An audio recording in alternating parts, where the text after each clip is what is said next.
Hi అండి, నేను మీ అరుణ. ఈరోజు ఎంతో రుచికరమైన గుమగుమలాడే ఎగ్ బిర్యానీ రెసిపీ చేస్తున్నాను.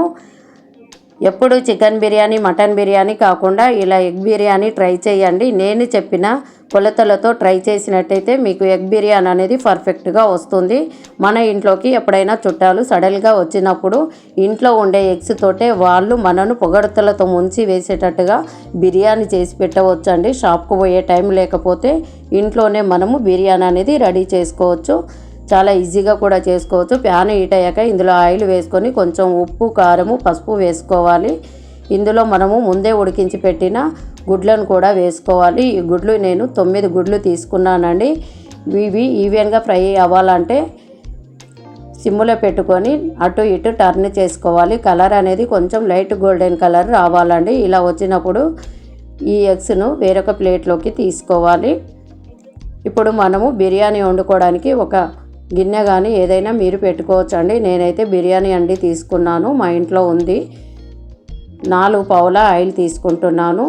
బిర్యానీకి కొంచెం ఆయిల్ అనేది ఎక్కువనే పడుతుంది. ఇందులో బగారాకు, లవంగ, పట్ట, ఇలాచి, సాజీరా, గరం మసాలాలు ఎవి ఉంటే అవి వేసుకోవచ్చండి. సన్నగా తరిగిన ఆనియన్ కూడా వేసుకొని ఫ్లేమ్ అనేది సిమ్లో పెట్టుకొని ఫ్రై చేసుకోవాలి. పిరికడన్ని కాజు కూడా వేసుకొని ఈ కాజు కూడా మాడకుండా ఫ్రై చేసుకోవాలండి సిమ్ములోనే. ఇందులో కొంచెం కొత్తిమీర, పుదీనా వేసుకొని మరొకసారి కలుపుకొని ఇది మొత్తము ఫ్రై అయిన తర్వాత ఇందులో మనం ఫ్రెష్గా పట్టిన అల్లం వెల్లిగడ్డ పేస్ట్ వేసుకోవాలి. బిర్యానీ నాన్ వెజ్ ఎప్పుడైనా వండినప్పుడు ఫ్రెష్గా పట్టింది వేసినట్టయితే టేస్ట్ అనేది చాలా బాగుంటుంది.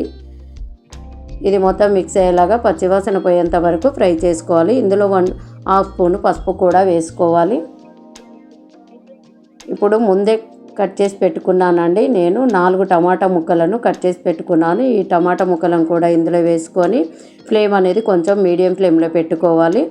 4-5 పచ్చిమిర్చి ముక్కలను కూడా వేసుకొని టమాటా మొత్తం మగ్గేంత వరకు ఉడికించుకోవాలి. ఈ టమాటా మగ్గిన తర్వాత ఇప్పుడు ఇందులో మనము ఒక చిన్న టీ స్పూన్ తీసుకున్నానండి. దీంతో నేను ఒక 1/2 స్పూన్ గరం మసాలా, 1 స్పూన్ ధనియా పౌడర్, 2 స్పూన్ల బిర్యానీ మసాలా, 2 స్పూన్ల కారము, 2 స్పూన్ల సాల్ట్ వేసుకుంటున్నాను. మీరు సాల్ట్ చూసి వేసుకోవాలండి, టేస్ట్కి తగ్గట్టు సాల్ట్ వేసుకోవాలి. మొత్తం మిక్స్ అయ్యేలాగా కలుపుకొని ఇప్పుడు ఇందులో మనము పెరుగు వేసుకోవాలండి. ఒక 1/2 కప్పు పెరుగు వేసుకుంటున్నాను. పెరుగు వేసుకొని ఈ పెరుగు మొత్తము మిక్స్ అయ్యేలాగా బాగా కలుపుకోవాలండి. గ్రేవీ లాగా కావాలి. ఇప్పుడు ఆయిల్ అనేది కొంచెము పైకి వస్తుంది కదా, ఈ టైంలో మనము అన్ని టమాటా, పచ్చిమిర్చి, పెరుగు అనేది పర్ఫెక్ట్గా మొత్తము చిక్కగా అయిపోయింది కదండి. ఇలా గ్రేవీ లాగా అయినప్పుడు ఆయిల్ పైకి వచ్చేటప్పుడు మనము వాటర్ వేసుకోవాలి. నేను తీసుకున్న రైస్ 4 గ్లాసుల రైస్ తీసుకున్నాను.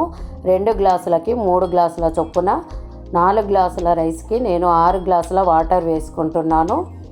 మీరు ఈ వాటర్ మాత్రం కంపల్సరీ కొలతతో వేసుకుంటేనే మీకు పర్ఫెక్ట్గా బిర్యానీ అనేది కుదురుతుందండి. మాత్రం ఎక్కువ తక్కువ వాటర్ వేసినట్టయితే ఉంటే బిర్యానీ సరిగ్గా రాదు. ఇది బాగా మసిలినప్పుడు మనము ముందే కడిగి పెట్టిన రైస్ను వాటర్ లేకుండా వంపుకొని ఇందులో వేసుకోవాలి. ఇప్పుడు ఫ్లేమ్ అనేది హైలో పెట్టుకొని బిర్యానీ మనము ఉడికించుకోవాలి. 75% ఉడికిన తర్వాత ఎగ్స్ అనేటివి మనము ముందే ఫ్రై చేసి పెట్టాం కదా, ఆ ఎగ్స్ను అక్కడొకటి ఇలా నేను చూపెట్టిన విధానంగా పెట్టుకోవాలి. ఈ విధంగా పెట్టుకొని మూత పెట్టి మీడియం ఫ్లేమ్లో పెట్టుకొని కొద్దిసేపు ఉడికిన తర్వాత దీన్ని మనం వెంటనే ఈ బిర్యానీ అండిని పక్కకు పెట్టి ఉమ్మగిలేంత వరకు 10-15 నిమిషాల వరకు పెంక పెట్టి ఇలా పైనుంచి కొంచెం కొత్తిమీర వేసి మూత పెట్టి ఒక 10-15 నిమిషాల పాటు ఉడకనివ్వాలి సిమ్ములో పెట్టి. ఇప్పుడు మనకు బిర్యానీ అనేది పర్ఫెక్ట్గా ఉడికిపోయింది. చూస్తున్నారు కదా, ఎగ్స్ చెదరకుండా ఇలా ఉంటాయండి. పొడి పొడిగా రైస్ ఎంత బాగా వచ్చిందో చూడండి. మనం ఏ రైస్తో చేసినా వాటర్ వేసేటప్పుడు కరెక్ట్ కొలతలతో వేసినట్టయితే పర్ఫెక్ట్గా బిర్యానీ అనేది కుదురుతుంది. మీరు కూడా ట్రై చేసి మీకు ఎలా వచ్చిందో కామెంట్ చేయండి. Thank you. చూసారు కదా ఫ్రెండ్స్, మా అమ్మ చేసిన ఎగ్ బిర్యానీ. మీరు కూడా ట్రై చేసి ఎలా ఉందో చెప్పండి. Please like, share, comment and subscribe. Thank you for watching.